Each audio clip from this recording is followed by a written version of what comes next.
Folks, Black Star Network is here. Hold no punches. I'm real revolutionary right now. Support this man, Black Media. He makes sure that our stories are told. Thank you for being the voice of Black America, Roland. Stay black. I love y'all. All momentum we have now, we have to keep this going. The video looks phenomenal. See, this difference between Black Star Network and black-owned media and something like CNN. You can't be black-owned media and be scared. It's time to be smart. Bring your eyeballs home. You dig?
Folks, today's Tuesday, March 24, 2026. Coming up on Roland Martin Unfiltered, streaming live on the Black Star Network.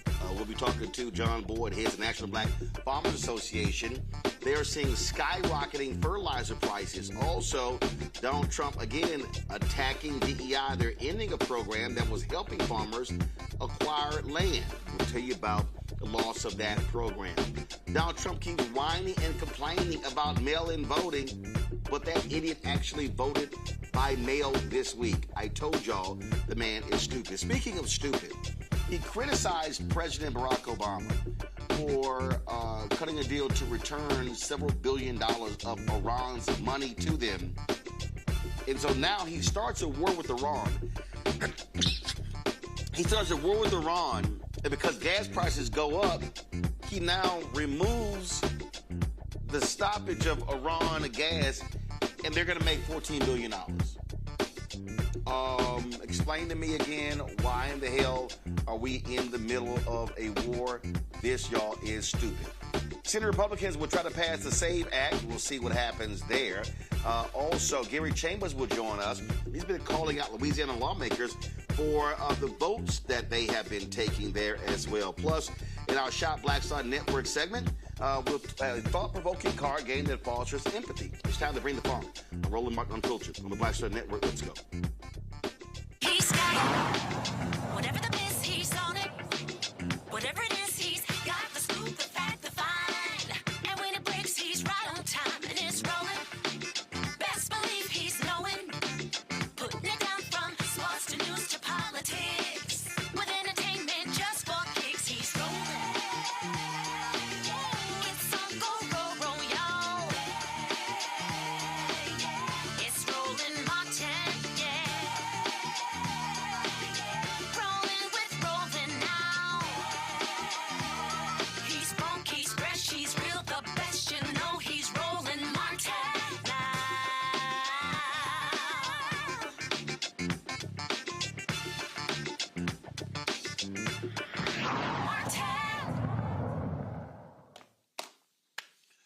Folks, Donald Trump calls for a 5-day hold on bombing Iran, but what he's also doing is calling up 3,000 more troops. Some believe he may be prepping this time for a ground assault in Iran. This war against Iran has been going on for 25 days. He says that he can declare it over when he wants to, but Israeli leader Benjamin Netanyahu earlier today said, no, only Israel can call for the end of the war. Today, he talked about the war and the, quote, big present Iran received today. Are you going to send Jared Kushner and Steve Witkoff to do direct negotiations with the Iranians? Yeah, well, we're in negotiations, as it turned out, and now you've seen what I said yesterday was exactly correct. We're in negotiations right now. They're doing it along with Marco, JD. We have a number of people doing it, and the other side, I can tell you, they'd like to make a deal. What makes you trust them? I don't trust anybody. I don't trust you. Why do you say, what makes you trust? Do you think I trust them? I don't trust them. Well, then why bother talking to them? Because they're going to make a deal. They're going to make a deal. They did something yesterday that was amazing, actually. They gave us a present, and the present arrived today. And it was a very big present worth a tremendous amount of money. And I'm not going to tell you what that present is, but it was a very significant prize. And they gave it to us, and they said they were going to give it. So that meant one thing to me: we're dealing with the right people. Is that nuclear related? No, it wasn't nuclear related. It was oil and gas related. And it was a very nice thing they did. But what it showed me is that we're dealing with the right people. The present, the gift they made to us was very significant. And they said they were going to do it, and it happened. And they're the only ones that could have done it. Jennifer? Was it related to the Strait of Hormuz and the flow of... Yeah, it was related to the flow and to the Strait, yeah, it was. Are you negotiating on who's going to control the Strait from now on? No, we'll have control of anything we want.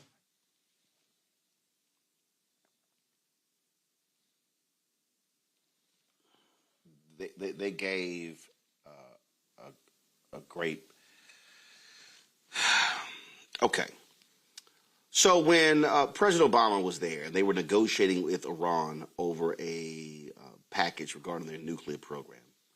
As part of the negotiations, the United States chose to release $1.7 billion in Iranian money that was being held by the United States. Goodwill gesture. Donald Trump and the Republicans lost their minds, trashing that decision. So what happens? Well, Trump attacks Trump attacks Iran because of Israel, and the oil prices blow up. Gas goes up. Oil, $100 a barrel or more. So what does he do? He then eases the sanctions on Russian oil, so more oil is on the market. But Russia is helping Iran in the war. It gets better. So because of oil skyrocketing, Trump decides to ease the sanctions against Iranian oil. How much is Iran going to benefit from that? $14 billion. So why in the hell are we at war anyway? This is how stupid this man is. This is how dumb his administration is. They love talking about DEI didn't earn it. No, you're idiots for negotiating a deal, for starting a war, and now you are repaying the very people who you criticize.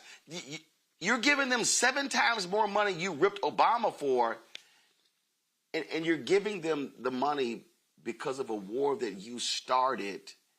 And as a result of the war that you started that caused oil to go up and is hurting the economy, you now give them $14 billion.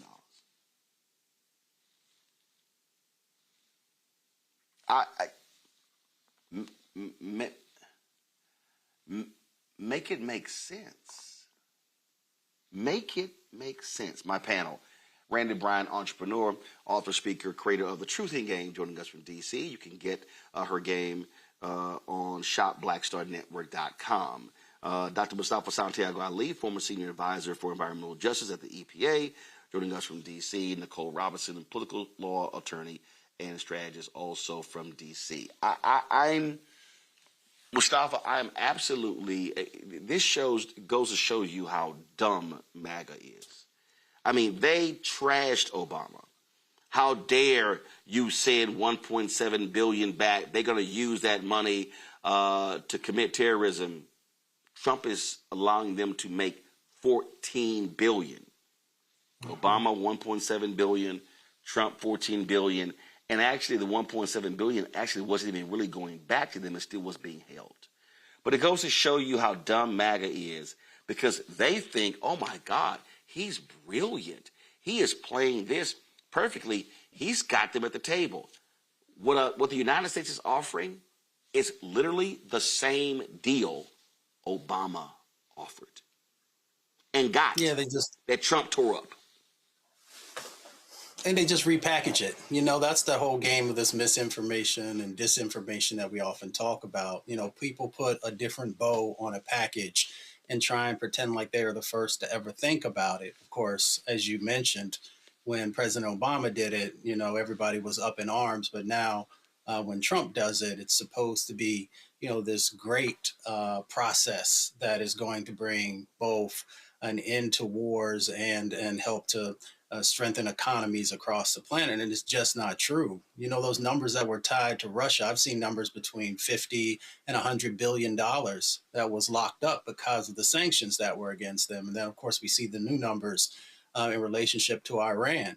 So all we continue to do is to fund, you know, the regimes that have never been supportive of the United States or a number of other countries. So it doesn't make any sense. It's not even dystopian. This is just plain stupid. It makes no economic sense. It makes no sense for national defense. And it makes no sense for everyday people's pocketbooks, because we understand that everything continues to go up. The price of oil is going up, and gasoline, the price of food, and a number of other things. So for him to move forward on this just shows the inability to actually govern, and the individuals who are around him, as you so aptly stated, who are not ready for prime time. And Randy, his followers they just think he is the most brilliant. I mean, I'm sitting here looking at this headline. Alan Dershowitz claims that Trump would have stopped the Holocaust if he'd been president then. These people are on some serious drugs. Right. I mean, they definitely idolize this man and don't use any logic when it comes to idolizing him. They just follow him, whatever he says. And he has a great gift of just saying something and they believe it's true. Just like in the clip you just showed about, oh, we received a present. You could tell he was just making it up off the cuff, but his followers will believe it 100%. And what's interesting about this is that Trump always creates a problem and then thinks that he should be a hero for somewhat fixing his problem. He started this war and came in all big and bad as if this is what we're going to do. They have no choice. We are the mighty United States. And then now, if people would pay attention, he's talking about negotiating. Oh, I thought we weren't negotiating. What's going on? And he's losing in the negotiations because at first, what did he say? They had 24 or 48 hours. But then he comes back because he realizes that the Iranians came back and said, please, we got you. I mean, they've called his bluff at every point. And all of a sudden he's like, oh, well, no, I'm going to pull back that 48 hours. And now I'm going to give them 5 days. I mean, he threatens, acts big and bad, and then he always changes direction, but acts as if he's a hero. Nicole, I just sit here and just shake my head. And there's no doubt that big president, he lied.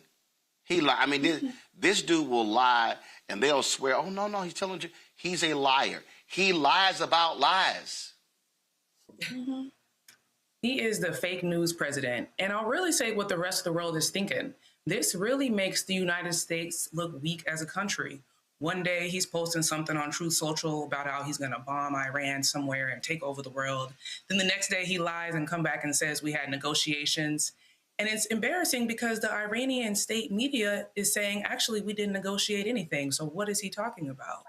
The whole world is confused about what Trump's plan is, and he probably doesn't even have a plan and never had a plan in the first place. But this is particularly dangerous because this is national security that we're talking about here. And the world is just waiting for Trump to post something on Truth Social and hope that it doesn't result in the deaths of millions or thousands of people.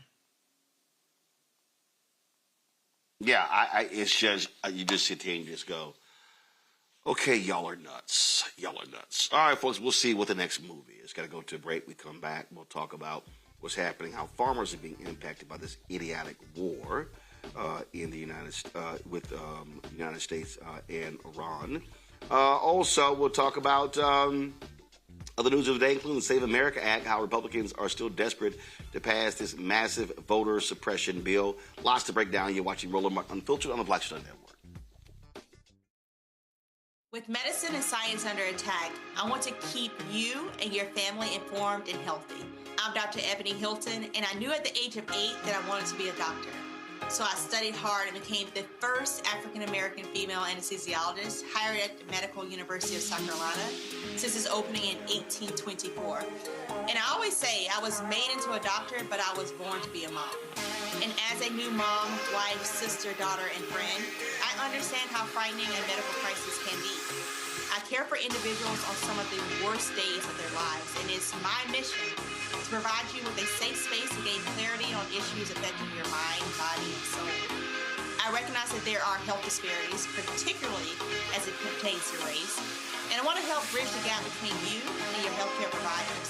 Join me every Thursday for Second Opinion on the Black Star Network, where each week I'll invite experts from various medical fields to share the latest health news. We'll discuss topics such as the vaccine debate, mental and sexual health, medical bias, infertility, menopause, andropause, nutrition, and aging. Together with my medical colleagues, we aim to provide you with a second opinion. Don't miss it, Thursdays only on the Black Star Network. This is Bill Duke, and you're watching the Black Star Network.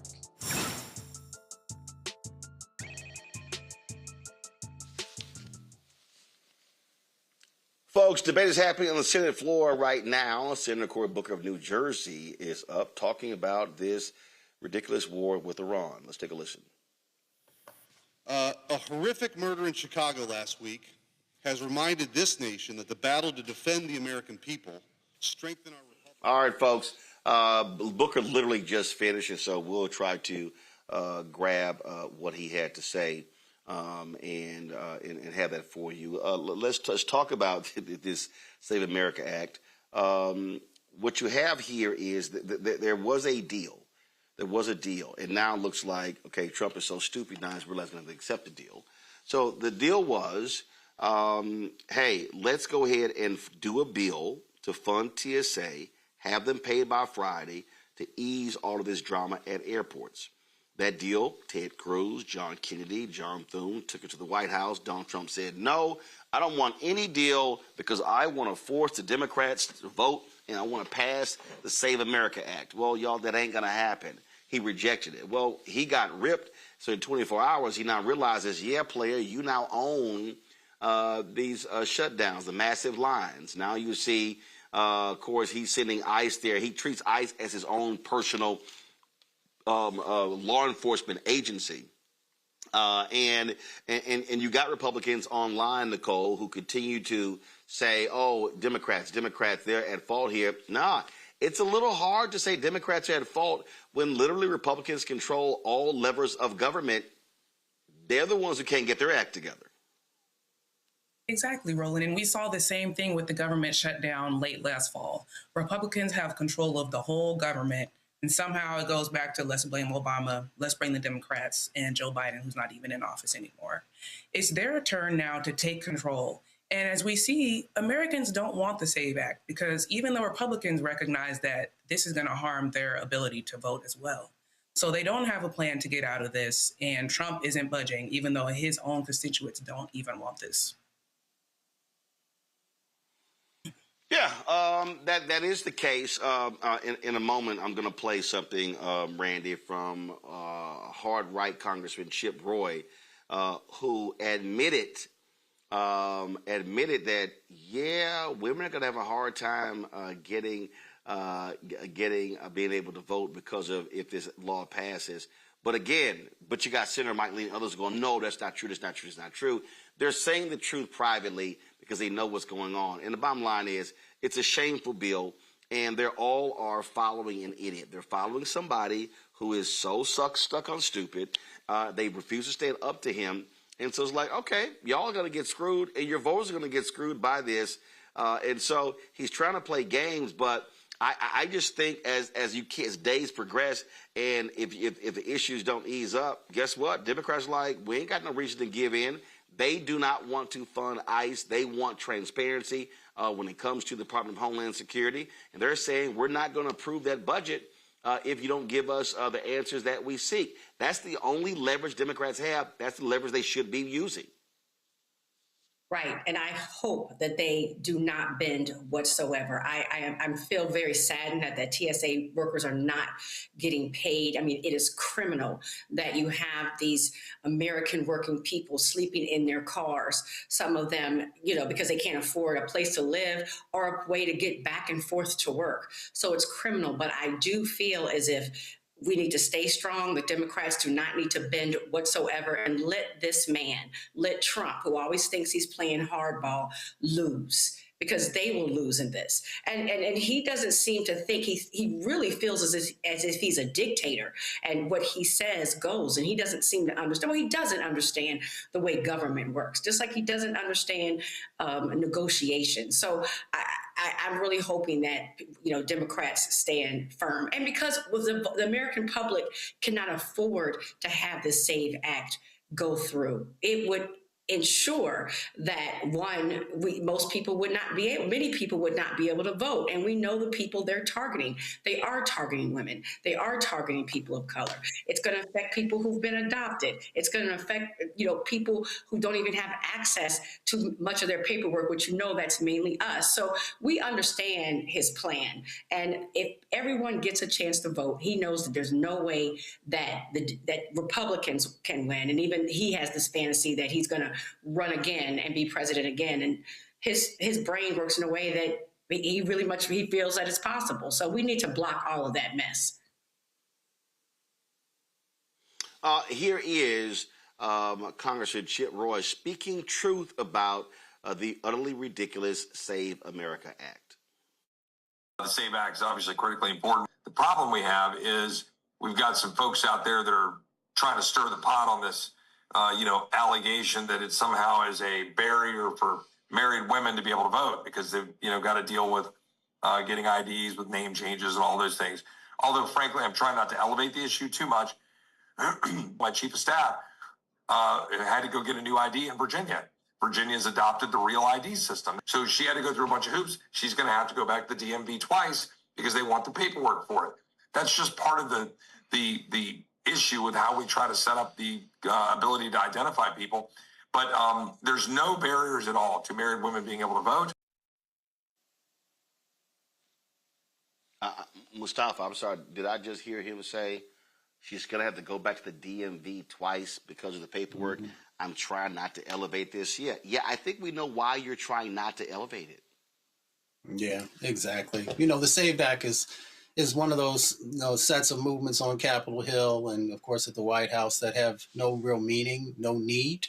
We know that there's very little, almost infinitesimal voter fraud that exists inside of our country. So there's no need for us to continue to move forward with it. It disenfranchises folks. It's about voter suppression and making sure that, folks don't have the ability to actually be able to go. And then he brought into it, the ID that we all have to carry if we want to be able to get onto an airplane, which is a real ID. Everybody pretty much has that now, or most of the country has moved forward with making sure that you have it. So that should be more than enough for us to be able to vote, along with other forms of ID. So this is about making sure that students don't vote. This is about making sure that folks of color don't vote. This is about, it will also impact elders. So no one really wants it when they know what it is, because there's not a problem. This is just purely politics, and it's going to fail. You know what? So I'm going to ask you about this story here. Y'all are going to really love this here. Just so this came across that it's amazing to me. And where are all the fiscal conservatives on this story? So here's what happened. 2019, black man goes into the Buffalo Police Department. By the way, Buffalo had a black mayor then. Goes into it, police department, and say 2 officers stopped him for no reason whatsoever. They handcuff him, put him in the back of that patrol car, search his vehicle, nothing happens, they let him go. So he goes in. The cops tell him, we're going to arrest you if you keep complaining about this, because he wanted to actually lodge a complaint. So check this out. The officers then claim they found crack cocaine in the back of their patrol car, saying that he stashed it. But he had no crack cocaine. It was planted by the cops. The prosecution then tried to scare this brother. His name is Bruce McNeil. Tried to scare him into accepting a plea deal. He wouldn't accept a plea deal. What happened? The prosecutors dropped the charges because they knew if they put the officers under oath, they would be lying. Now, check this out. One of the officers arrested the brother twice more. Quote, I heard you didn't accept the plea deal. The city is now going to pay a $700,000 settlement. But the officers are still employed, and they've had other complaints lodged against them for excessive force. It's amazing to me, Randy, where are these so-called fiscal conservatives who should be angry and upset that a city has to pay $700,000? Folks, these cops should not be on the force. And I dare say the cops should be fired. The prosecutors should be fired. Everybody involved in this case should be fired. You know, racism, that whole fallacy of white supremacy gets them so high that they're stupid. It's like they're on crack cocaine themselves. What I have found is regardless of how fiscally conservative someone comes themselves to be, once they get where there is a black person challenging them and they feel that level of authority that many cops feel, they just act plain stupid. And I am so happy that this story is public now, and that they are going to be, judged at least by us, hopefully in a whole court of law. But that's what happened. That's what happened. They lose all sense when they get that white supremacist authority and wanting to think that they should be able to hold down a black man. And you know what? I appreciate Bruce. I don't know where you are, Bruce, but to you. Glad he stood up for himself. This absolutely the racism that we deal with, Mustafa. And again, prosecutors try to force this brother to take a plea deal. They tried to scare him, and he said, absolutely not. I did nothing wrong. That's right. He should stand up for himself. He should call Ben Crump, or he should call one of the other folks who come on the show who defend folks in our community from these types of injustices. I mean, well, he's already got a $700,000 settlement. So they've got that. And so that's really all that he could do is sue the city. But that's it. But my whole deal is how these cops still employed, how the prosecutors still employed. Yeah. Well, I mean, we got to continue to put attention on it. We got to continue to bring it forward so more people know about it, so more people put pressure on those local governments to make sure that these types of individuals, bad cops often equal broken trust, and bad cops often equal broken budgets, because we see some of the settlements that are out there, and rightly so, because when you try and dehumanize folks, when you try and, put charges on them that are not valid, then there should be a cost that's associated with that. And if these folks continue to keep bad cops employed, then you're sending a message about who's valued and who's not inside of a community. Again, the cops should be gone, Nicole, and the lawyers, those prosecutors. Mm-hmm. I don't trust every cop involved in this, any prosecutor involved in this, in any future case. No, and I laughed when you said that the prosecutors dropped the case, because they knew it was a losing case when they first took it on. And as lawyers, we take oaths to uphold the law and not waste judicial resources. And that's exactly what they did. They wasted everybody's time. They know this man did not do this, and now they're wasting taxpayer dollars because now the township has to pay up. So everybody needs to go, especially the prosecutors. All right, folks. Quick break. We come back. We're going to talk to John Boyd, how farmers are really being screwed over this war in Iran. Because guess what? Prices go up because the things that they need aren't made here in America. You're watching Roland Martin Unfiltered on the Black Star Network. Support the work that we do. Join our Breed and Funk fan club. Your dollars make it possible for us to cover the stories that we do every single day on this show and the other 5 shows on the Black Star Network. If you want to use Cash App, use the Stripe QR code. You see it right here. Use that for also credit cards as well. Checks and money order. Make it payable to Roland Martin Unfiltered. P.O. Box 57196, Washington, D.C. 2003 7-0196. PayPal's R Martin Unfiltered. Venmo RM Unfiltered. Zelle Roland at RolandSMartin.com. Roland at RolandMartinUnfiltered.com. We'll be right back.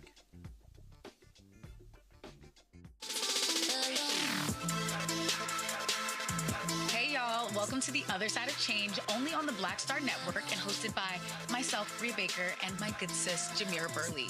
We are just 2 millennial women tackling everything at the intersection of politics, gender, and pop culture. And we don't just settle for commentary. This is about solution-driven dialogue to get us to the world as it could be and not just as it is. Watch us on the Black Star Network, so tune in to The Other Side of Change.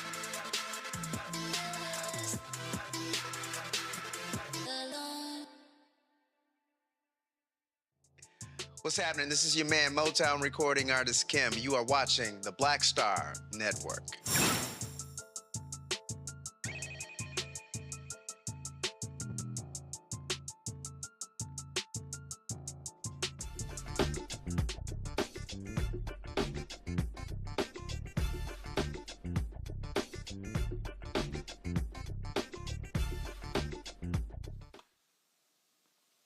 All right, folks, let's talk about how farmers are being impacted by this stupid war with Iran. The things that they need, fertilizer, for instance, a lot of these things, folks, they aren't made in the United States. I keep trying to explain to people, we live in a global economy. Supply chain is global. The things that we need, global. And so when you have this war in Iran, and Trump said that, he's been told, hey, don't call it a war, call it a conflict. The reality is the goods and services that people need in this country are impacted because high fuel costs, high oil costs, and also you make it difficult for other countries to get their products shipped around the world. John Boyd is the president of the National Black Farmers Association, joining us right now from Boydton, Virginia. And John, we've talked about tariffs. We've talked about that impact. But just explain to people how something as simple as fertilizer, which you kind of need as a farmer, how that's impacting, how this war is impacting the price of fertilizer and how that's already screwing farmers who got screwed by Trump's tariffs. That's correct, Roland. And thank you for having me. It's been a snowball effect. So now we're dealing with this fertilizer thing where, we're not going to be able to get fertilizer in. And the agriculture secretary was on the news networks saying that farmers already have their fertilizer, so they wouldn't be impacted by this. Roland, that's not true. It's not true. I just had a meeting in Illinois this week with some farmers there, and none of the farmers at that meeting had purchased their fertilizer. These are the kind of untruths that the administration is telling. Fertilizer has went up 40%, a 40% increase. That's between $140 a ton to $200 a ton. And for the white farmers out there in the Midwest, it's going to equate, Roland, to a $100,000 increase to their bottom line based on Trump's war. And the president was talking about when oil prices go up and they're hovering around $100 a barrel, at one day $106, something like that, Roland. But what that does is it runs diesel fuel up. That farmers need diesel fuel for their tractors and combines and harvesters. $5 a gallon, and that's up nearly 40%. Truckers have to pay that, and farmers have to pay that. A 100 horsepower tractor has a 100-gallon tank on it, Roland. That's $500, man, every time you fill that tractor up. And the president says You know what it says? Oh, this is temporary. He said the same thing about tariffs. It's temporary. It's not temporary.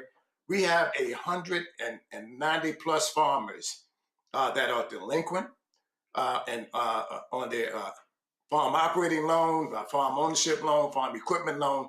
They are facing foreclosure. And when you face foreclosure, Roland, guess what? We are losing generational farmers when we do that. This administration hasn't done one thing to work with the National Black Farmers Association since they came in office. And the president says, are we making money when the price of oil goes up? Well, who the same world is we, Roland, because it ain't black farmers.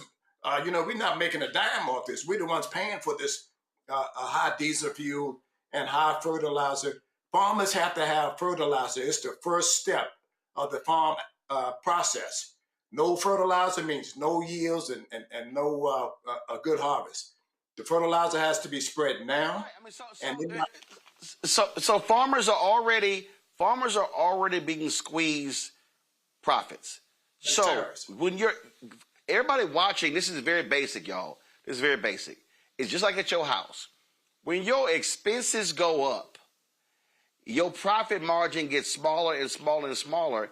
And actually, you may end up in the red while trying to make some money because of what these idiots are doing. And this is what I'm saying, John. This is why all these people, all these nuts running around talking about, oh my God, great businessman, he's so smart. No, this man is costing people in a huge way.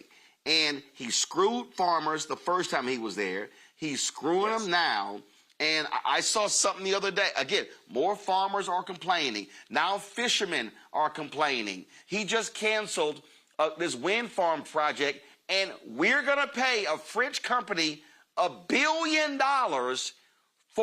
to shut down a wind farm because he doesn't like wind farms. I mean, it's costing people money. In the case of farmers, it's costing businesses, it's costing marriages, and it's costing lives.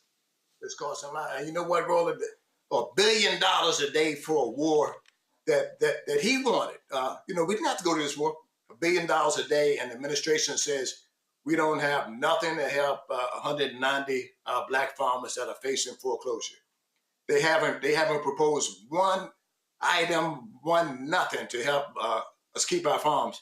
But you got $1 billion a day for a war that's putting farmers out of business, man. Putting truckers out of business. And the people that's going to pay are the people watching this show. When you go into the supermarket in a few months, the price of food is going to go up because it costs more to get it there.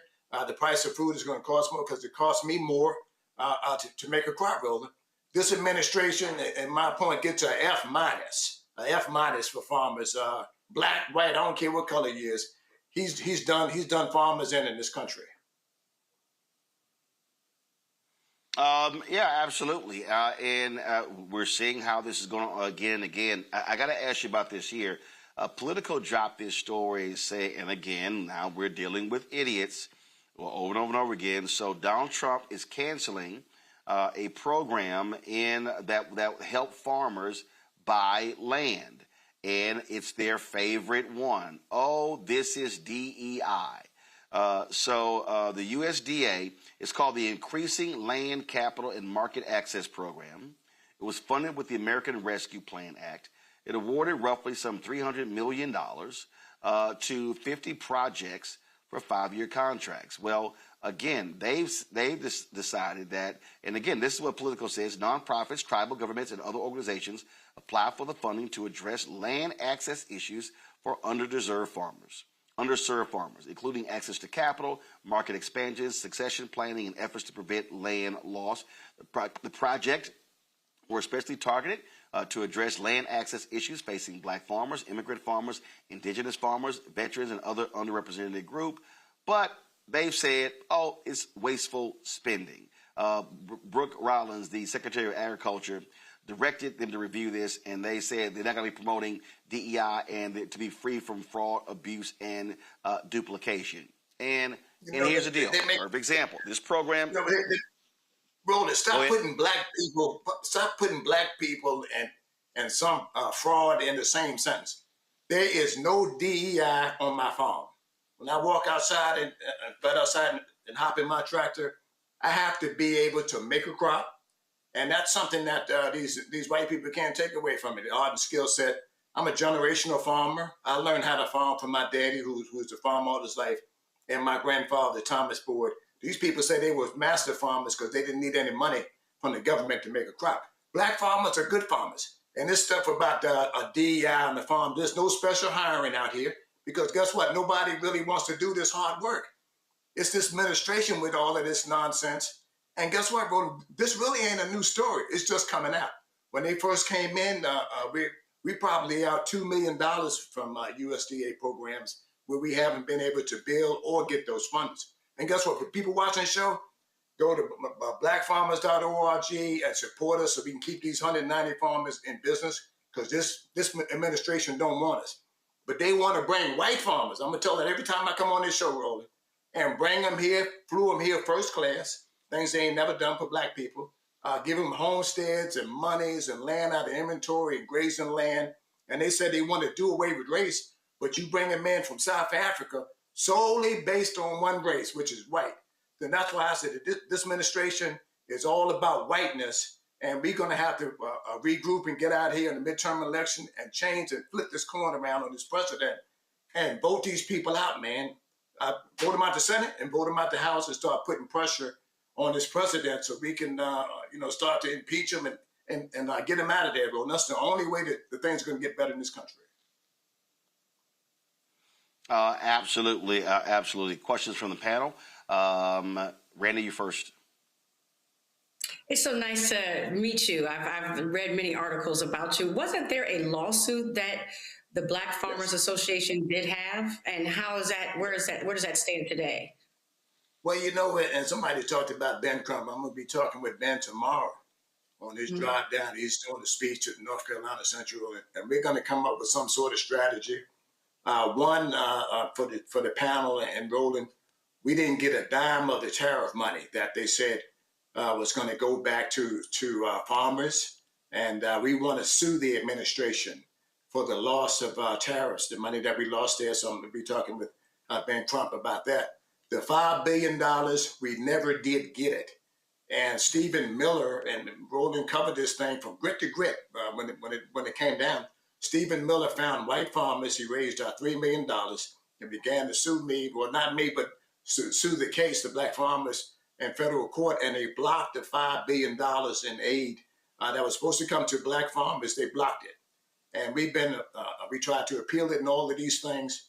But long story short, we never got to $5 billion, and we never got our land out of federal inventory. And now Stephen Miller, the guy who was following me around when I was lobbying for the bills for black farmers for many decades, and he was a young staffer on the Hill. Now he's taking that anti-black message now to the White House. All that stuff that he's putting out there about this DEI, that is the architect behind that is Stephen Miller who's doing that. And it's nonsense. White farmers never been discriminated against. They got all of the money.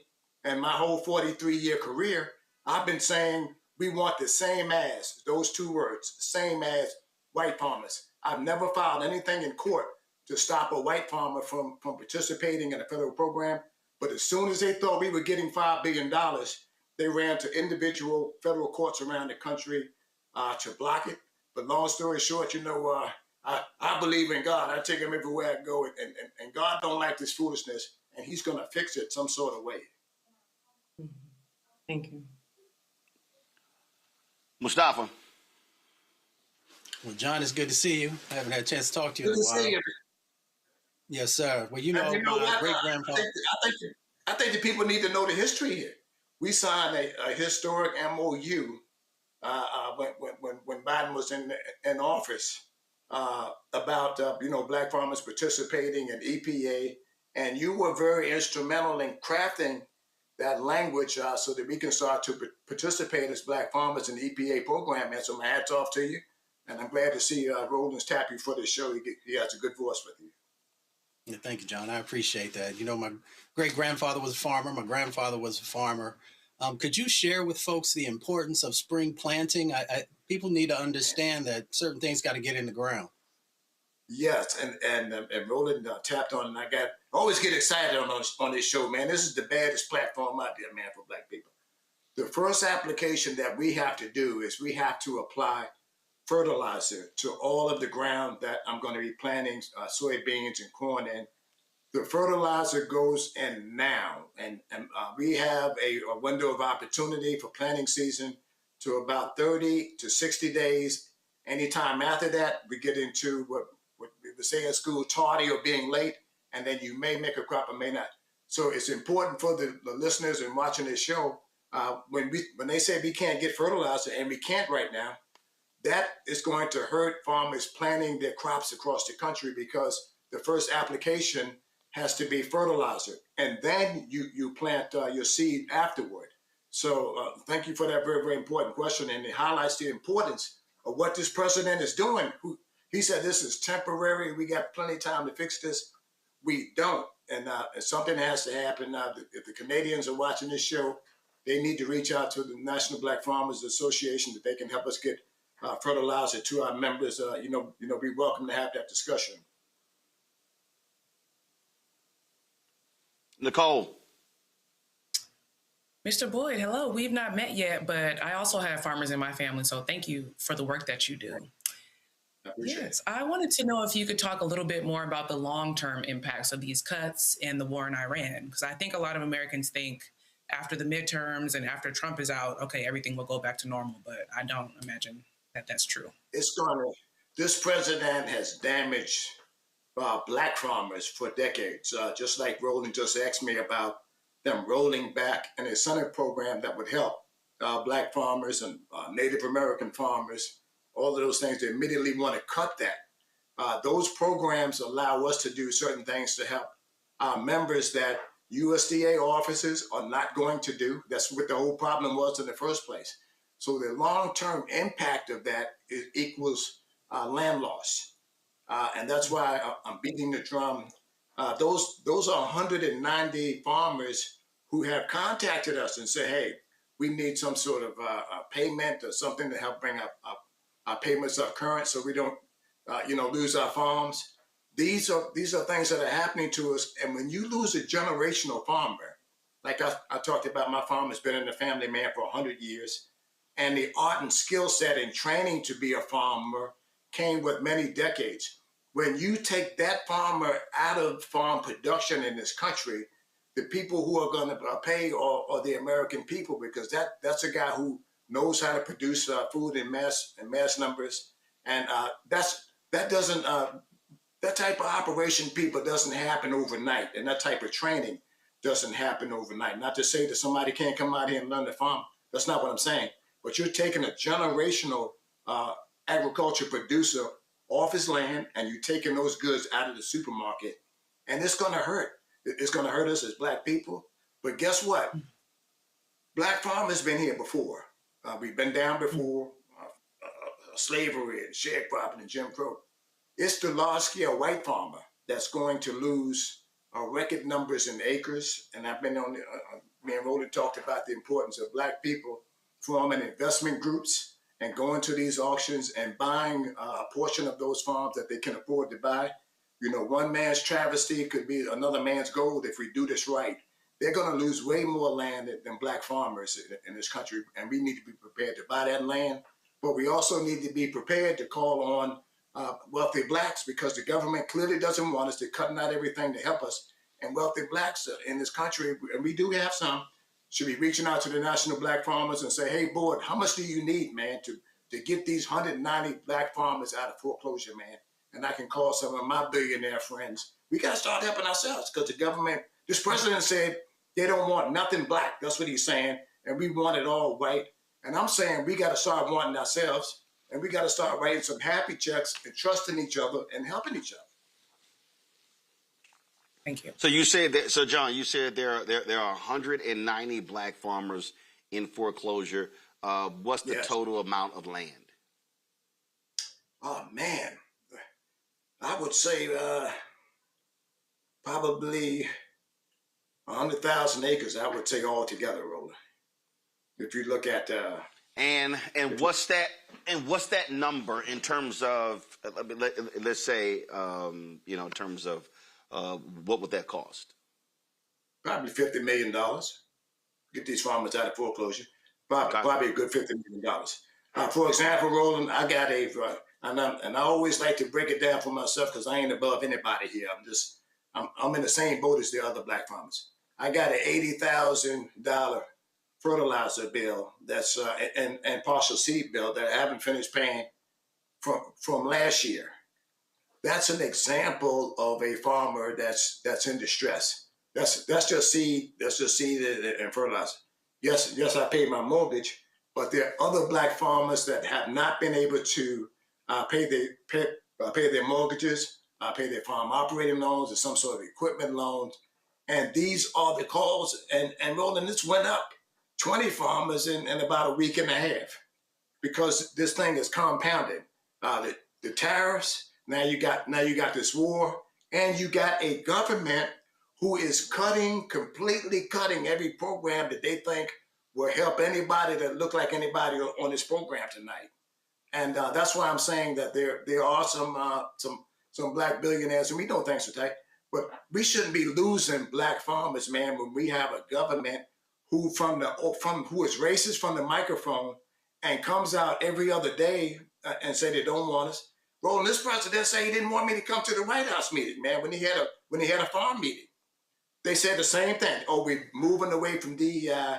We're moving away from the black farm issue. So you mean to tell me that I can't come to the White House and represent 160,000 farmers in this country because I'm a black man? And that's pretty much what they said, and that's pretty much what they did. So I'm saying they don't want us. We don't want them, but let's want ourselves, and let's raise enough money, man, to get these 190 black farmers, man, out of foreclosure. We shouldn't sit back, man, and let that happen. So a little bit frustrated there, and it's also a plea because I know I'm talking to Black America when I come on here with Roland Martin, and I can say things that I can't say on the other networks. And Roland know how this works. If I was saying some of this thing on these other networks, man, I wouldn't get the call back, Roland. But I know that this is a network where I can sit in the living rooms of Black America. And Roland, I got to tell us before we go. There was a black family when I got back from Illinois, and I stopped at the airport and had dinner. There was a black family that said, hey, man, I've been watching you on Roland Martin. I watch Roland Martin every night at 6 o'clock. Is there any way you can send a special hello to him? I took a picture of that family, of that whole black family, man, having some little small reunion. And I sent that picture to Roland Martin. I said, Roland, and I called the families' names. I said, these are two families that watch your program every night. That's the difference of this show. And I know that I'm talking to Black America when I come on the show. So Black America, that save these black farmers, go to blackfarmers.org and get in touch with me, and let's come up with a strategy to keep these farmers on their farm. Well, you definitely sent that to me, and I appreciate them watching, and they should know. So Thursday, I'm actually in Raleigh, North Carolina. That lady said, I love Roland Martin, and I watch him every night. She said every night. And that lady came over to my dinner table and made that known. And she wanted me, she said, can you let Roland know that my family watches his show every night? I said, I'm going to do it, and I'm going to do it right now. And I went over there and took that picture, and I sent it to you in that time space. And these are the kind of people, man, that's supporting your program and believe in what you're doing on this network, man. Yep.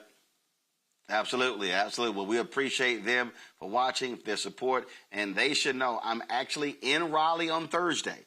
Alpha Phi Alpha has the regional conference. The Alphas have their regional conference in Raleigh. I am moderating the public program. It is open to the public.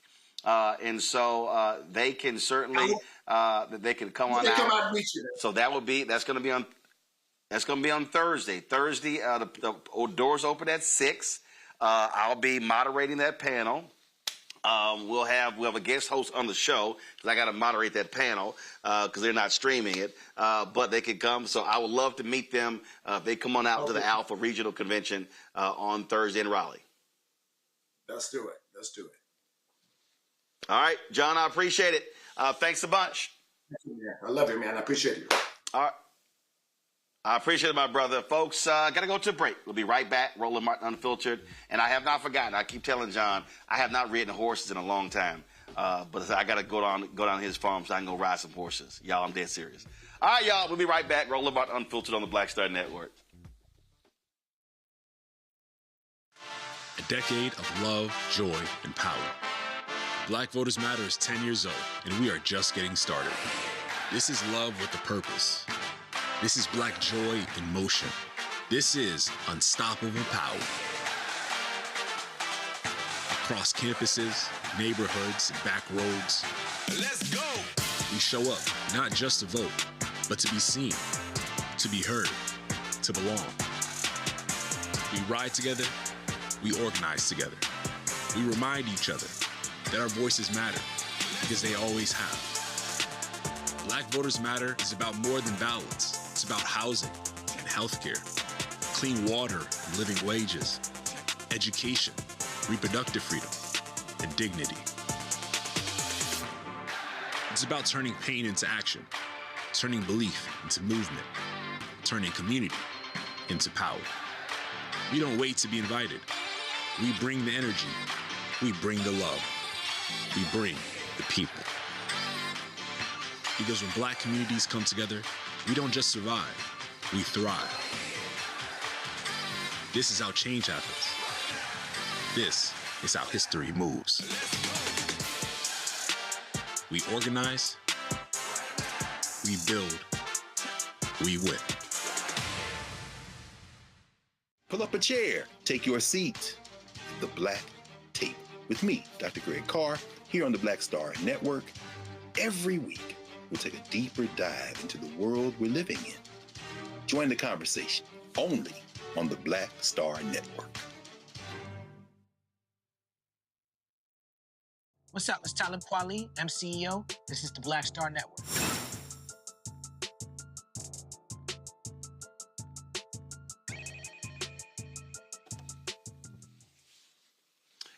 You want to see stuck on stupid? Donald Trump has been yelling and screaming, saying mail-in balloting is mail-in cheating.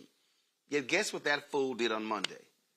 He voted by mail. Now he's claiming, oh, his ballot was hand-delivered because he's in the White House. Okay, but here's the problem: aren't they always complaining about other people handling your ballots? Remember, some of the states passed a law that said that even if you were elderly and your son or daughter, they were not allowed to take your ballot to a drop box. See, this goes to show you why these people are liars, okay? Why they are liars. This fool, Donald Trump, has whined and complained about mail-in ballot, mail-in voting, and he votes by mail multiple times. This is why, Nicole, I keep saying, the man will lie about a lie. And folks need to understand that. And so what we need to understand as Black people, and this is, we've been saying this all week, what happens when we do not vote. And let me be real clear, okay? Right now in this moment, I don't give a damn about white people. I don't care about Latinos. I don't care about Asian Americans, Native Americans. I'm talking about Black people. And when Black people don't vote, when we do not maximize our voting power, other people get into office. And when those people get into office, they begin to enact laws that negatively impact us. So every time I run into one of these yahoos who say, oh, I wasn't feeling Hillary Clinton, I ain't voting 2016, well, guess what? You helped contribute to Donald Trump getting 3 Supreme Court justice picks. And now when the Supreme Court is making anti-Black rulings, well, guess what? Hello, that's a result of not voting. And so right now, oh, you're concerned, oh my God, there's something they're passing in the House. Guess what? Donald Trump, the Republicans have the House because of a total of 7,000 votes. 7,000. 7,000 votes in several congressional races. That's what allowed them to get to 218 and have the majority in the House. We could talk about Again, I've run these numbers down before. North Carolina, why, one of the reasons why they have the majority, because of North Carolina. North Carolina, they've got 14 congressional districts. You know what happened before? There's a Democratic Supreme Court. They ruled partisan and racial gerrymandering to be unconstitutional. They went from 10-4 Republican to 7 Republicans and 7 Democrats. Well, when Sherry Beasley ran for the state Supreme Court justice, she lost by 401 votes. It's a lot of black people in North Carolina who did not vote. She lost by 401 votes. Democrats could have had a 6-1 majority on the state Supreme Court. It's now 5-2 Republican. And you know what they did? Allow them to go back to the old district. So that's 6 seats. Then they gerrymandered Don Davis's seat, so it went from 10-4 to 11-3. That's +8. So the reality is, listen to me clearly, if black people in North Carolina alone had voted our numbers, Republicans would not have a 6-seat majority from North Carolina. That's enough to give them the majority. That's why right now, Virginia is talking about a 10-1 map. And there's a lot of people out there like Democrats, oh, okay, it's not fair. And all Republicans are yelling, oh my God, this is not fair, not fair. But they had no, but again, the same Republicans who are saying it's not fair in Virginia for Democrats to have a 10-1 map said nothing about the Republican map in North Carolina where it was 10-4. And after November, it's going to be 10-3. They said nothing about the map changing in Texas. They said nothing about Congressman Emmanuel Cleaver's district in Missouri being snatched away. I can go on and on and on. And so what I need black people to understand, what Trump is doing by complaining about mail-in balloting, they're complaining about absentee balloting, they don't want early voting. They have targeted black folks voting. North Carolina, federal judges ruled that they had a surgical-like precision in targeting black voters by limiting early voting. Ohio, perfect example. How you got a big-ass county like Cuyahoga County, where Cleveland is, and you got one early voting location? Because the Republicans said, oh, if we only have one location, we limit how many people can actually vote. So I'm going to keep yelling till I am blue, black, red, yellow, in the face, don't matter the color. For black people to understand that we cannot complain about something after the fact when we do not maximize our electoral power, then we are allowing crazy, deranged, white supremacists, white nationalists, MAGA folk, and weak Democrats getting into office. Nicole? Mm-hmm. And Roland, those numbers are almost hard to hear because black people, we have so much power in our electorate. And they know that we have that power. They have been trying to take it away since we got the right to vote, trying to vote the Voting Rights Act. And now we have the SAVE Act. They're trying to do anything they can to stop black people from voting. And we cannot let them. And look, Trump is the president of inconsistencies and contradictions. This is not even the first time that he's used mail-in voting, but yet somehow it's connected to all of this fraud.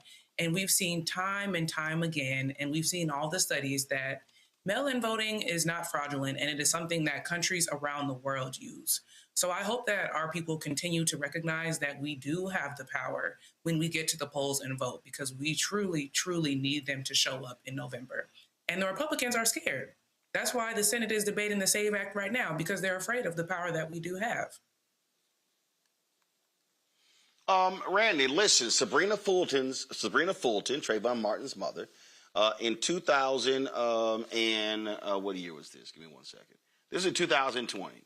She ran for the Miami-Dade County Board of County Commissioners. She ran against the mayor of Miami Beach, Oliver Gilbert.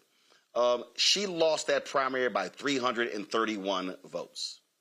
There was an election in Virginia a few years ago where it was tied. It was a virtual tie. The winner's name was pulled out of a hat. And that race actually decided which party controlled that chamber of the Illinois legislature. And that race gave it to the Republicans. One race tied 13-13. So I keep telling people, in fact, Boca Raton just elected a mayor and it's the first time a Democrat has been mayor in Palm Beach, in Boca Raton, in 35 years. And I believe he won that race. It was let's see here. He won that race by one vote. I won. Mm-hmm. One vote. I read about that, and listen, it's such an illustration that every vote matters, and we need our people to rally and vote no matter what. If we see all the efforts that they're going to stop our ability to vote, then it should very much tell us that they know it matters. So we should understand that it matters. I think that there has been a lot that has been done to really disenfranchise us from the entire system and make people believe, particularly our young people, that it does not matter. And we need to, everyone, it's responsibility for all of us. Most of the people who are watching you today, of course, are voters. They're going to vote, but it's not just about what we do personally. It's also about what are we doing to ensure that we get others out to vote. If we have to drive people, we have to encourage people. If we're talking to family members, my sons wouldn't dare not vote because they know that mama will go upside their head or something like that. I mean, that is just a responsibility that you have because we as a people need it. And we see what happens when we don't vote.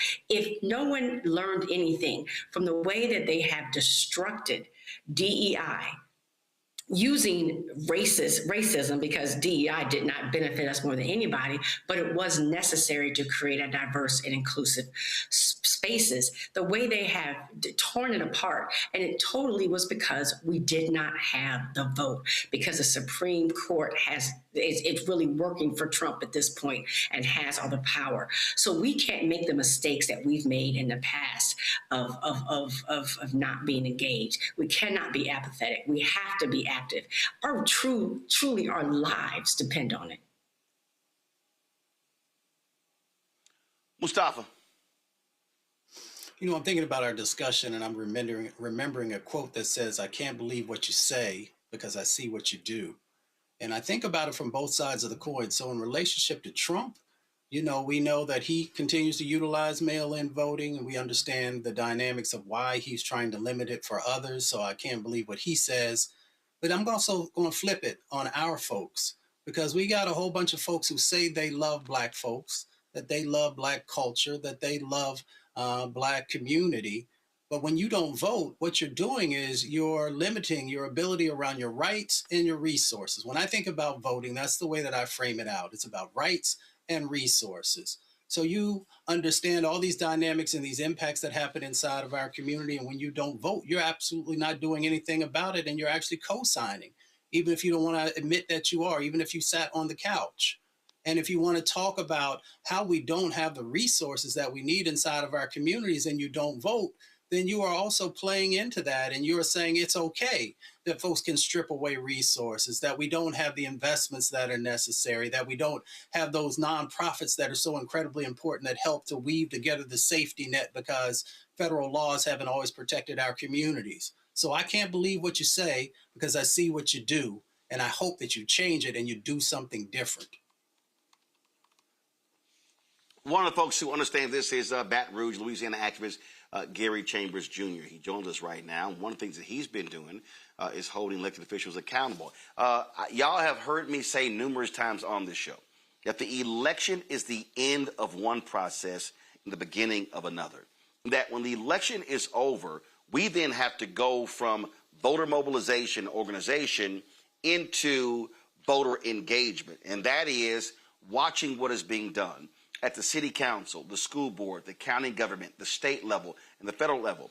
We've got to have people who are not just looking at the big stories, but also when votes are being made in committees. You're talking to somebody, folks, y'all watching somebody who covered City Hall, who covered county government, who's covered state government, who understands how these systems work. And Gary has been doing that. And Gary, they had this particular bill. There's a couple of bills. One naming a bridge after Donald Trump, and another one where they named a bill after Don Lemon that imposes penalties on people who actually, as they say, disrupt churches. And you've been tagging and calling out black legislators who support those bills. Explain to the folks. You know, Roland, I thank you as always for paying attention to what's happening in Louisiana. So there are two bills that were in the legislature that, one, we moved some legislators who accidentally, as they shared with us, voted for a Trump bill, but people around the community, around the state, advocated to let them know that they did not want them to vote in favor of naming a bridge after Trump. There's a gentleman named Mike Echols, who is a state representative in Louisiana. He's a Republican. He's running for Congress, and he is utilizing, trying to name a bridge after Donald Trump that's not even in his district. He doesn't even live in that part of the state, but he's trying to name a bridge that's going to potentially go across the Mississippi River Bridge after Donald Trump, because he thinks it's going to help him, because he is running against someone that Donald Trump endorsed. Donald Trump endorsed Blake Miguez in the race, and so he's trying to get that support away from Miguez to himself. And a black legislator and a white legislator were caught up in the middle of that. I spoke with Representative Chassaw, who said he was outside reading or talking with a family who was grieving about their child, who a bridge was being named after. He came in, said he didn't read it, and he accidentally voted to name the bridge after Donald Trump in committee. We applied a lot of pressure, let them know about that. And yesterday on the House floor, both of those representatives voted against the naming of that bridge, which is what you want to see. You want to see people respond to when they hear people, and you want them to communicate. Hey, if you made a mistake or you made an error, communicate that to the public, because the voting record showed that you supported this. We need to make sure that the people know that this is not acceptable for you to be in support of this. And there's another bill that is about disturbing the peace that on its face, in my opinion, should have been rejected by every Democrat on the committee. But every Democrat on the Criminal Justice Committee voted in favor of a bill that would increase the penalty for disturbing the peace if you're in a church. For me, the legislator who brought the bill, on her face said that she's bringing this in response to what happened in Minnesota. Well, a protest happened in Minnesota where Don Lemon and Georgia Fort were arrested. Legislators are quietly behind their back. Conservative legislators are calling it the Don Lemon bill. And now they have passed it out of committee with the support of Democrats. The justification for the Democrats is we've watered the bill down.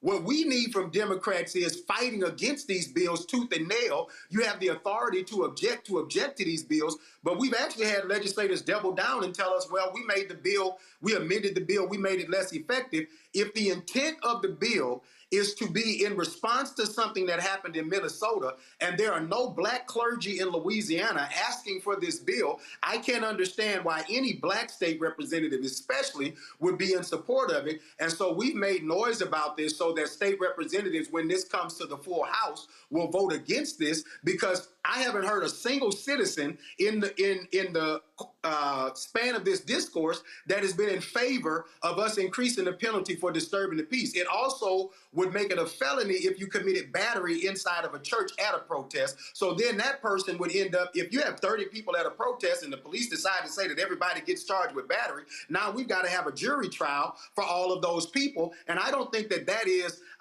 something that helps us become a safer city or a state. I don't think that those are things that make us make a church service safer, as well as this is going to make the cost of court and the process more belaboring, which if you're attempting to protest, the goal is to get as much attention as possible. I think this helps them get more attention. And Gary, again, the point here, and I've said this so many times, that there was a group of people in the 70s, the 80s, the 90s, and early 2000s. There were a group of people nationally. In every community we had them. And these were the baby boomers. These were the warriors. These were the people who went to council meetings, who pulled the agenda, who knew when the meetings took place, who paid attention to what was happening in committee hearings, and they would report back to the communities. A lot of these people were NAACP leaders. A lot of these people were grassroots activists, not with the NAACP. And I said that these people, guess what? they hit their 60s and their 70s and their 80s. And one of the reasons when we talk about what's happening in black communities nationwide is that we have lost a significant infrastructure of the people who understood civic engagement, who understood politics 101, who understood the different pieces, and they would inform the other community groups. They would send out notices. And what I keep saying to people is posting a tweet or an Instagram post after the fact doesn't help. I mean, it can raise attention, but we gotta have folk who are engaged in this stuff after the election, because a bill has to go to a committee first. A bill can get killed in committee and never reach the floor. And so what you are doing, people had to understand, is critically important. And this is what we need in communities nationwide, because billions of dollars are being spent on projects and initiatives, and black folk have no participation in the contracts, no participation in the grants, none of that stuff, because we don't even know it's happening. And we are at a disadvantage every time. If you're not at the table, you're on the menu. And I think that too often we have gotten in a posture where we are more concerned about how the politician feels than we are about how the people feel. There are a lot of politicians that right now in Louisiana feel like I shouldn't be having this conversation. I'm not against you if I'm talking about this. I'm trying to get you to see that there are people in Louisiana that want you to vote differently. I'm not against you if I have a conversation about a piece of policy. I'm not talking about your mama. I'm not talking about your daddy. I ain't talking about what you did last week. I'm talking about your vote. And if I can't have a conversation publicly to scrutinize your public vote, then you're trying to rob me of my ability to be a citizen. And I'm going to be a full citizen. I'm not going to allow anybody to relegate me to second-class citizenship where I can't challenge the people that we have voted for and ask them to do better by the people that elected them. I think that too often we have gotten in a posture, especially the Democratic Party, where we're trying to figure out how do we work with the conservatives. These people don't want to work with you.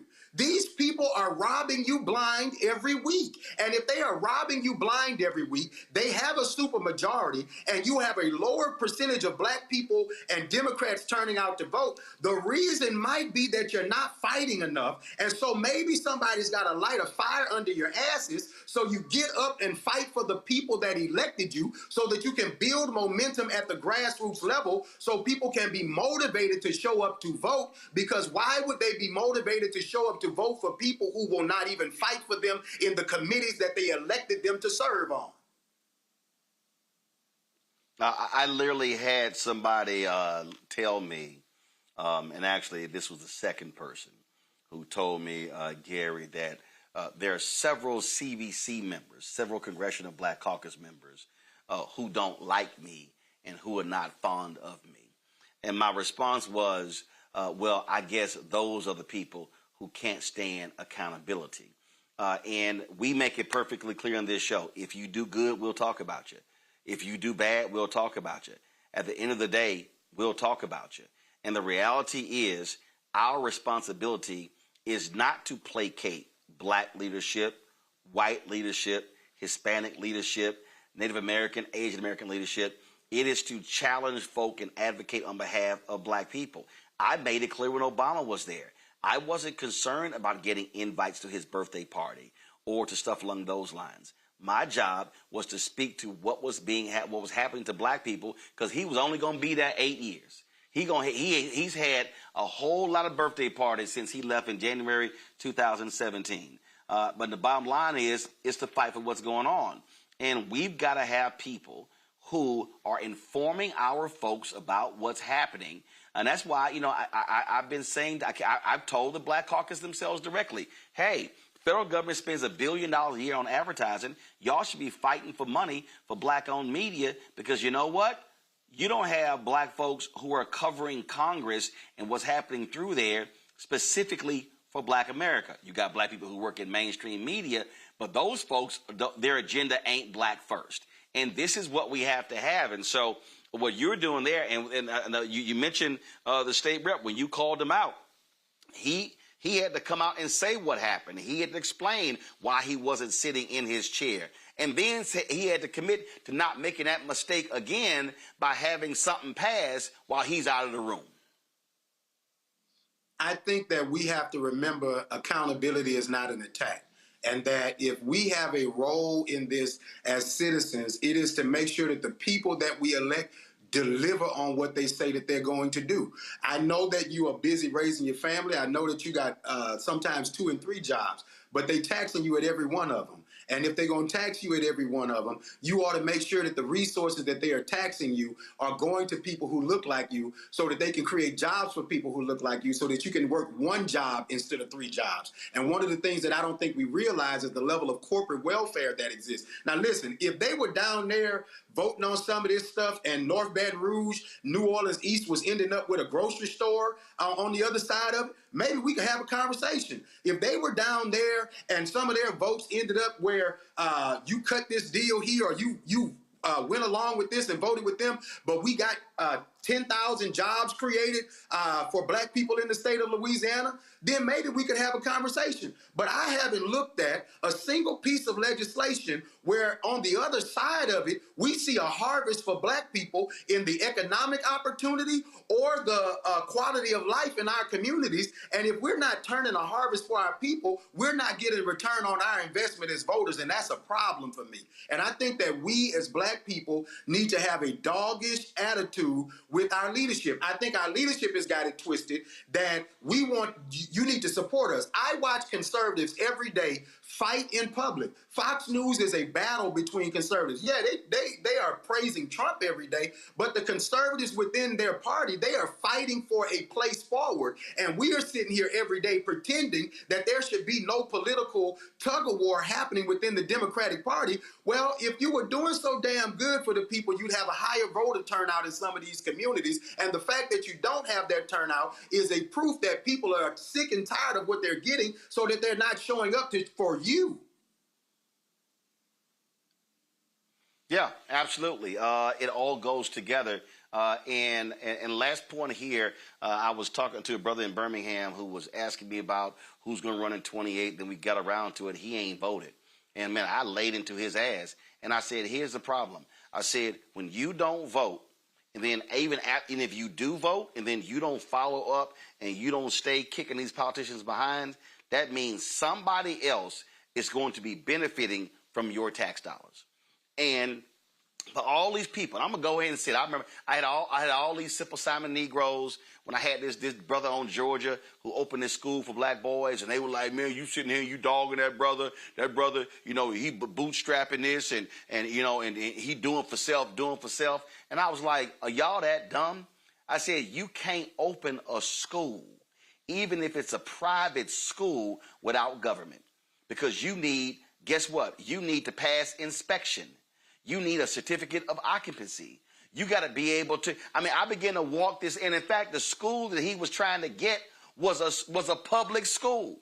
The government, which is the school district, had to turn the school over to him. I'm like, so y'all sitting here act like, I keep saying these Simple Simons, y'all act like that there's in this world that nobody else is dealing with government. And then you get these ignorant-ass black conservatives who go, black people, see, y'all dependent on the government. When Trump went to Saudi Arabia, 32 CEOs went with him. Why? Money. I just sat here and looked at, I saw the email, Ad Age reported that the U.S. Army is opening up the U.S. Army advertising contract. That contract alone is worth $4 billion. That's government. OpenAI, NVIDIA, I can go down the line tied to government. And so if you're one of these black people who are stuck, you sitting here, you begging the Democrats, you sitting there shilling for the Democrats, fool. The American economy is a $30 trillion economy. Do you know who gets subsidies for oil and gas? Gary, you're there in Louisiana. I'm born and raised in Houston. We know exactly what's happening with the oil and gas industry. Billions in subsidies. And so isn't it amazing that you got these Simple Simon Negroes who say, man, you shouldn't be sitting here asking the government for nothing, when corporate America is doing the same thing, when government funds projects around the world, and they saying as black people, we should not be fighting and advocating for the same dollars? Oh, hell no. Here's the problem. Right now, in Caddo Parish, Louisiana, Amazon is opening a data center, a $12 billion project that's going to happen in the Shreveport area.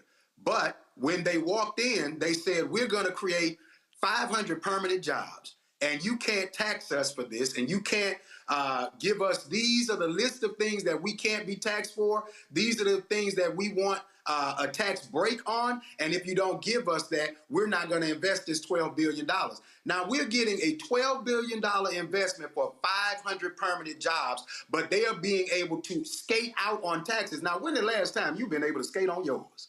That's the question you got to ask. That Amazon, Jeff Bezos, who has more money than all of us combined, is able to open up businesses all over the country and get tax subsidies, tax rebates, and reforms where they don't even have to pay into the government their fair share of taxes, but you have to pay your fair share of taxes every time, and you can't get a pothole fixed in your neighborhood. You can't get twice a week trash pickup. You can't get your kids with a functioning school system, but you are every day abdicating your authority and your power to show up and control that with your vote. Because Elon wouldn't be able to cut these deals if conservatives weren't in a supermajority in Louisiana. If they were in a position where Jeff Bezos and them were coming to Louisiana for these deals, but they had a Democratic legislature that said, we're not going to give you these tax breaks and subsidies, you have to pay your fair share, you would have the money to fix the bridges, the roads, the schools, and invest in your company. And here's the other part. If all of the white men in America who make a ton of money that all of these black people say they want to be like went and bought them a senator, why don't you have one? If all of the white men that you say you want to be like, Elon Musk, Jeff Bezos, Mark Zuckerberg, they all sitting at the table with politicians, but you don't even know your city council member, how bad are you? If you say you want to be like the white man, be like the white man, damn it. Because he is going by his politician to influence the vote of that politician to help his people. And he is focused on the interests of the groups of people that help them generate more money. So, of course, Tesla is continuing to grow because he's built a space program so that he can siphon off money from the government to fund his enterprise. And then he doesn't have to pay taxes back in because he's got a contract with the government and they're subsidizing him on taxes. But you got to pay your fair share on the 15th of April. Get ready. Absolutely. Gary Chambers, we surely appreciate it, man. Thanks a lot. Thank you, brother. All right, folks, when we come back, our Shop Black Star Network segment right here. Roland Martin Unfiltered on the Black Star Network. Support the work that we do. Join our Brain to Funk fan club. Please do so. Cash App, use the Stripe QR code. You see it right here. That's also for credit cards. Checks and money order. Make it payable to Roland Martin Unfiltered. P.O. Box 57196, Washington, D.C. 2003 7-0196. PayPal, R. Martin Unfiltered. Venmo, RM Unfiltered. Zelle, Roland at RolandSMartin.com. Roland at RolandMartinUnfiltered.com. We'll be right back. With medicine and science under attack, I want to keep you and your family informed and healthy. I'm Dr. Ebony Hilton, and I knew at the age of 8 that I wanted to be a doctor. So I studied hard and became the first African-American female anesthesiologist hired at the Medical University of South Carolina since its opening in 1824. And I always say I was made into a doctor, but I was born to be a mom. And as a new mom, wife, sister, daughter, and friend, I understand how frightening a medical crisis can be. I care for individuals on some of the worst days of their lives, and it's my mission to provide you with a safe space to gain clarity on issues affecting your mind, body, and soul.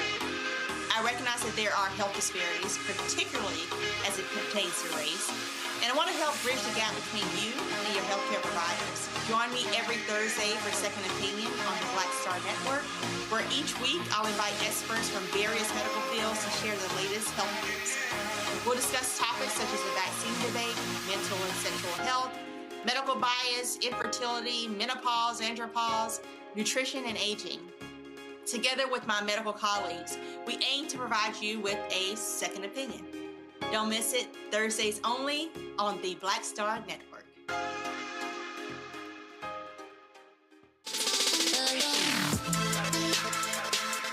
Hey y'all, welcome to The Other Side of Change, only on the Black Star Network and hosted by myself, Rhea Baker, and my good sis, Jamira Burley. We are just two millennial women tackling everything at the intersection of politics, gender, and pop culture. And we don't just settle for commentary. This is about solution-driven dialogue to get us to the world as it could be and not just as it is. Watch us on the Black Star Network, so tune in to The Other Side of Change.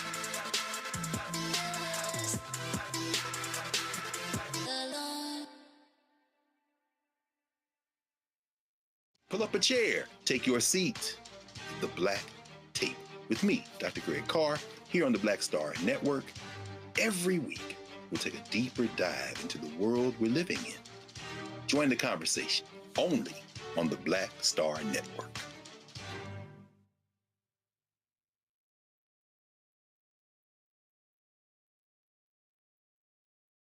I'm Brittany Noble, Midwest-born, HBCU educated with experience in newsrooms across the country. Well, I've teamed up with Roland Martin to bring to you The Breakdown. This isn't just news. It's our stories, our voice, our community. Join me for The Breakdown, Monday through Friday at midday, only on the Black Star Network. Hi, I'm Swing Cash, Basketball Hall of Famer, and you're watching Black Star Network.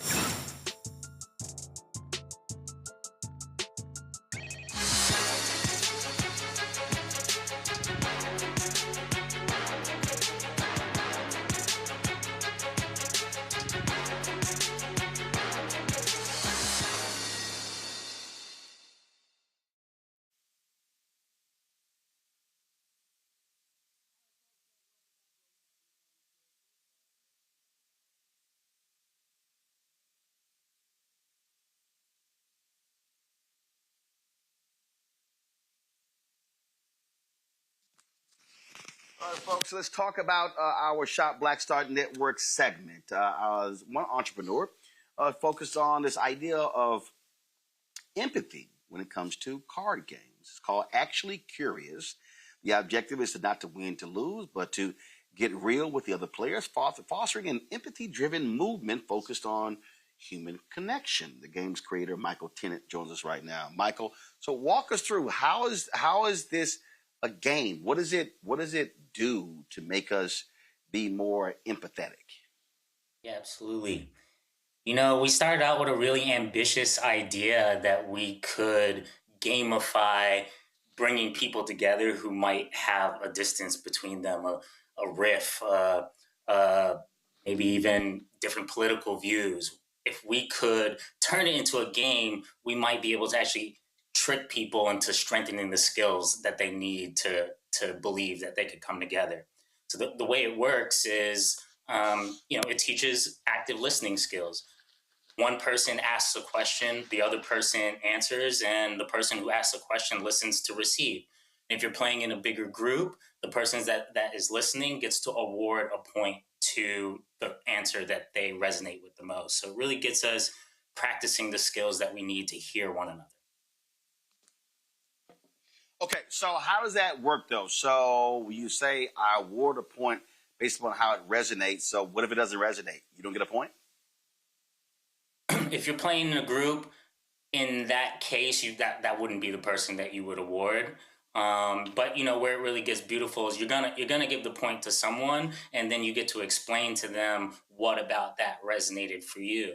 And how many situations have you been in where you've had the opportunity to get past the niceties and actually get into meaningful conversations? And when you actually hear something that reminds you of your past or reminds you of an experience you went through, it makes you get closer to that person.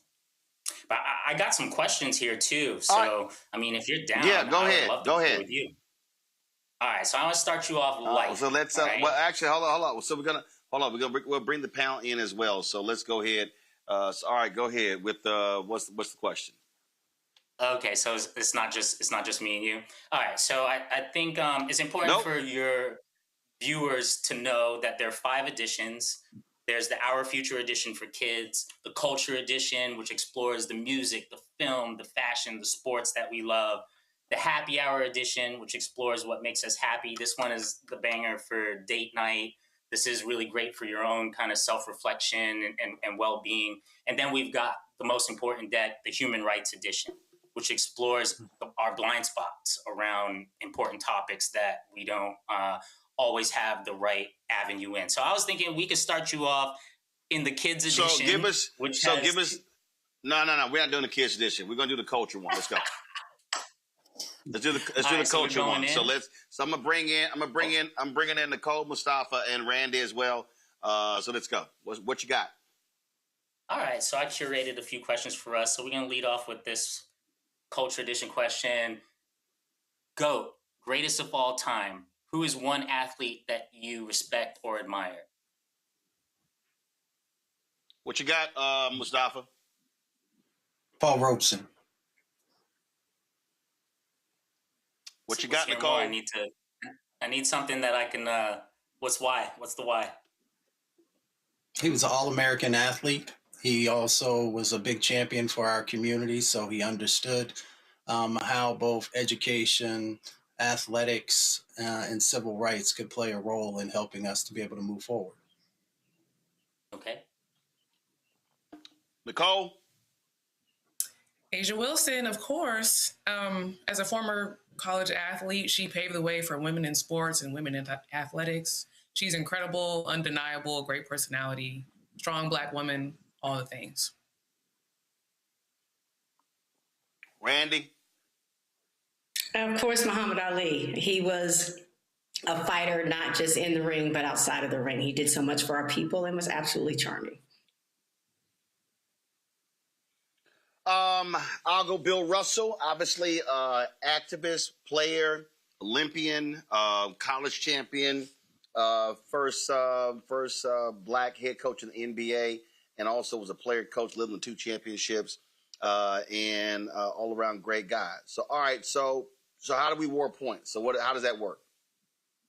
All right, so it's really up to you as the game host or, the party host if you want to play it in the way where you're awarding points.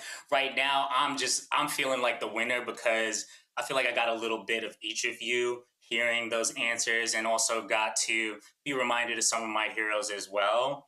But since we're going to play if I was the game host, so basically if I didn't like somebody's answer, I don't give them a point. It would be about how you want to set it up front, right? So if you're trying to, honestly, if I'm playing with a group of people that don't normally share, I'm making it competitive. People are going to get bought in on the competitive side. But if I'm really just trying to foster a really, just learn more, kick back with my friends, then I might not award the point. But just for the illustration, I'm going to award the point to Muhammad Ali. It's a shared hero of mine as well. I love the risks that he took to use his platform, how he was compelled to do so. And I'm sure that exists in a lot of the athletes that were shared, but that's the one I'm most familiar with, so I'll award the point. All right, one more. So I'll give you the choice since you're the host of this show. Do we want to go into the Happy Hour edition, which explores the things that makes us happy, or the Human Rights edition, which explores 52 questions that explores topics that we need to be discussing? All right, do one of Human Rights. All right, so I'm going to go with my gut. The one that I put on top is, I would say, a medium one. And it's what fears or traumas have you inherited from your parents or ancestors? Yeah, I saw that swallow over there, Roland. Yeah, because I'm doing a protein shake in the middle of the show. Fair enough. Randy, go. What fear?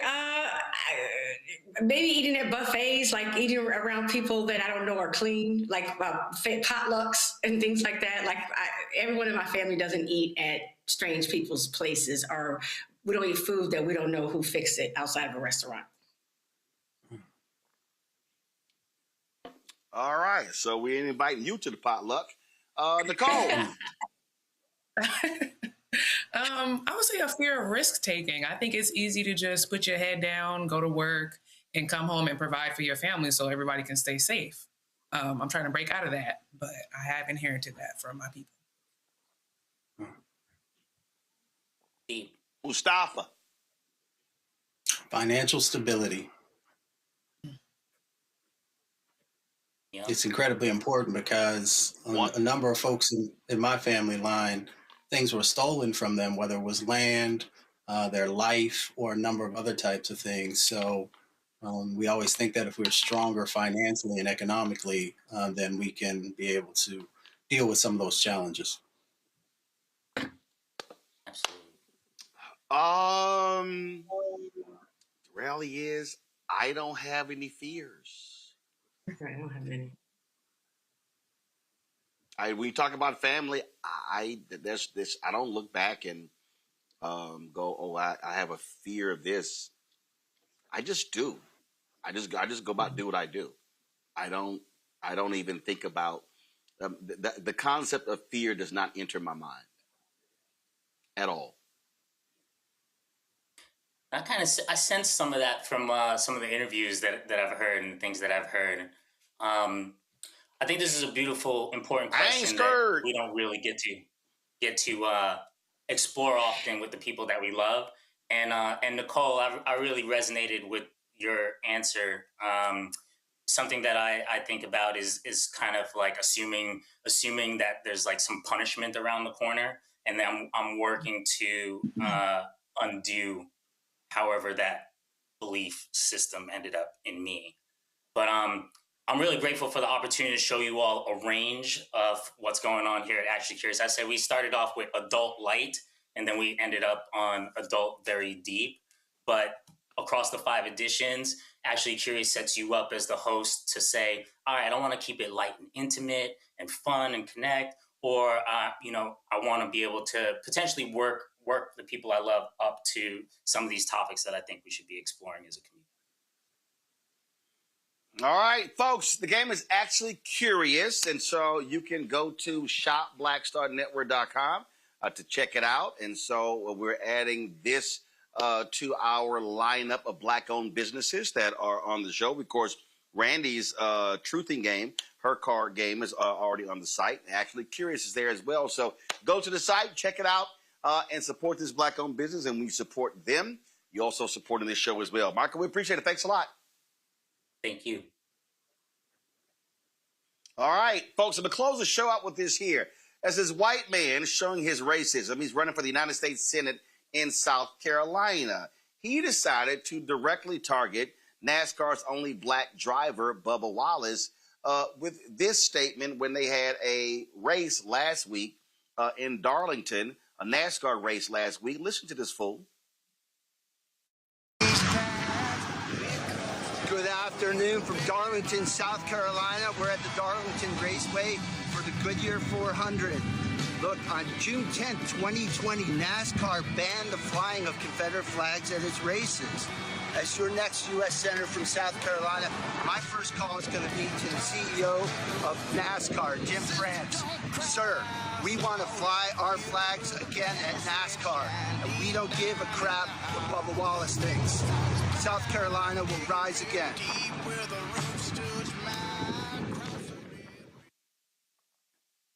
Well, that must be a interesting campaign theme there, Mustafa. Let's bring racism back. Let's also remember that it took 9 black people being shot and killed at Emanuel AME in Charleston for South Carolina to remove the Confederate flag from its state grounds. But clearly, Paul Dans says, what the hell?